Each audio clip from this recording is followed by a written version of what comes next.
Aloha everyone. Hope you are all doing amazing. Today, I'm talking about energy. I'm going to de-wooify energy. I don't even know if that's actually a word, but it is now. Not the most amazing background, huh? But hey, I'm in my hotel room. I'm at Los Angeles International Airport.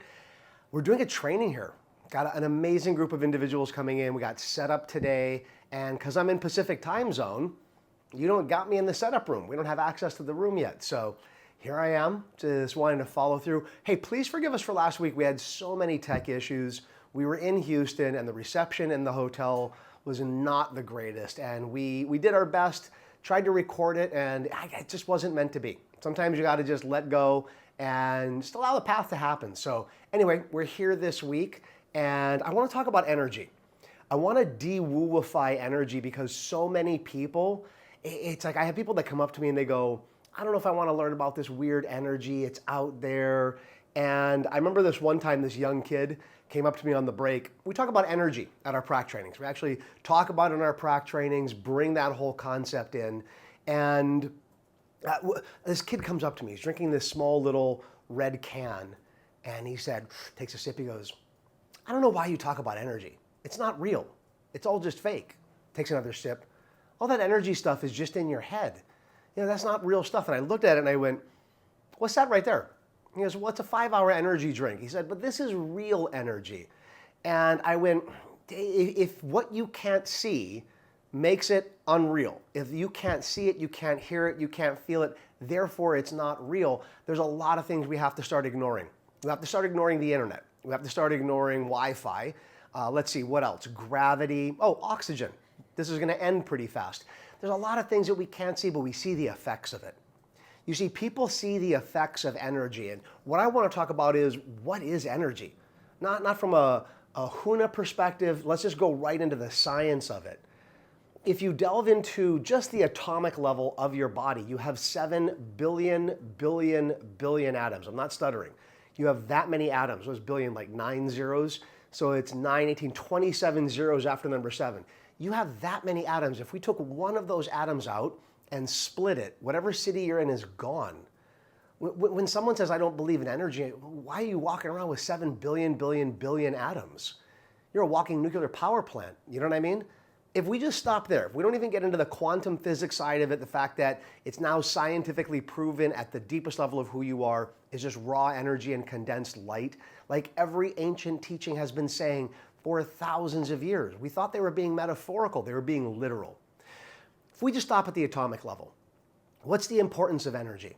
If you don't understand energy or you don't even believe in energy, it affects how the energy is in your body. So Bruce Lipton used to actually work at a university that I ran, not the one that dismissed him, but the one that took him in afterwards. I got to work with him for about a decade. Wrote a book called Biology of Belief. I think it was published 2006, somewhere around then. Your atom in your body, if this is your atom, is perfect energy. It's pure, it's beautiful. If on the other side you have a cell, that cell is DNA in your body in perfect health. Your body in perfect health. In between the atom and the cell is your mind and your emotions. That's why I call it biology of belief, because the cell actually has the blueprint for your body in perfect health.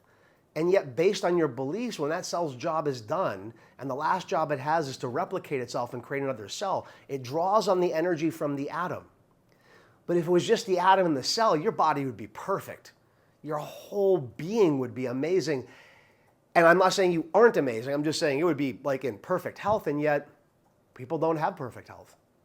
This is the whole idea of biology of belief. It's filtered through your mind, your emotions. It trickles down and affects the very cells in your body. What you believe actually teaches the cell how to replicate. And that's where epigenetics kicks in. Epigenetics kicks in because it's the science or the study of how come certain genes are expressed and other ones aren't. So then the energy that you draw on, like what you think about energy, how you perceive it, how you conceptualize it, it actually begins to affect the energy right as your cells draw down on it. It's important to understand energy. We all have these days where we wake up, we've got a million things to do and we can't tap into any energy. And then we have these days where we have nothing to do and we're like fizzling out with so much energy. It's like we're on fire.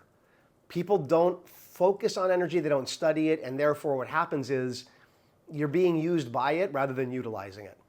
Do something to focus in on energy. You know, on our app, we have some recordings of some Huna weekends. I wrote a book called Huna, talks about energy in there. And if you can't make it out to one of our trainings in Hawaii, those are two really good alternatives right there. Study it, learn about it, learn how to harness it so you can tap into the power of your own energy to drive you throughout the day. All right? Hope this was a good help, and I look forward to seeing you all again next week. Aloha, ahui ho.